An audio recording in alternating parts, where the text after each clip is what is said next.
అమ్మాయి నటనని మా అబ్బాయి చాలా భగ్నం చేసి, ఎందుకమ్మా నువ్వు వెంటపడకే, నేనే విల్లు విరుస్తాను అని మా రాముడు బండన భీముడార్త జన బాంధవుడు జ్వల బాణటూన కోదండ కళా ప్రచండ భుజతాండవ కీర్తికి రామమూర్తికి రెండవ సాటి దైవమిక లేడు లేడు లేడనతు గడగట్టి భేరిగాడాండ డడాండ డాండ దమ్ముల జాండ మునిండ మొత్తవే దండ మునికి చాటెదను దాసరథి కరుణాపయోనిధి.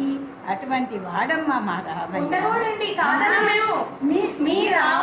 చాలా గుణవంతుడే. గురువుల మాట జవదాటడు, తల్లిదండ్రుల మాట జవదాటడు. మా సీతమ్మ ఏమి తక్కువ కాదు.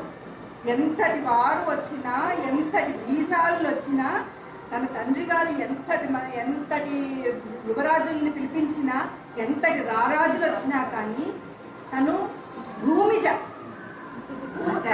తను భూమిజ. భూమికి ఎంత సహనం ఉంటుందో అంతే సహనంతో మా అమ్మవారు ఎదురు చూస్తూ ఉంది. తన సహనానికి తోడైన వాడు ఖచ్చితంగా వస్తాడు అని చెప్పి, ఖచ్చితంగా దొరుకుతాడు, వస్తాడు అని చెప్పి మా అమ్మవారు, మా అమ్మాయి ఎదురు చూస్తూ ఉంది. ఓకే అమ్మా, మేము ఒప్పుకుంటున్నాం. మా అమ్మాయిలో ఉన్నంత సహనము, సౌకర్యము, ఆవిడ అంతటి భూమిజ కాబట్టి అంత ఓర్పు ఉన్నది అని. అంత ఓర్పు ఉన్నవాడు అమ్మాయిని మా అబ్బాయి ఆకాశమంత ఎత్తు ఎదిగి మరీ మీ అమ్మాయిని కళ్యాణం చేసుకోవటానికి వీళ్ళు విరిచాడు. కాబట్టి భూమికి ఉన్న ఓర్పు కంటే ఆకాశానికి ఉన్న ఎత్తు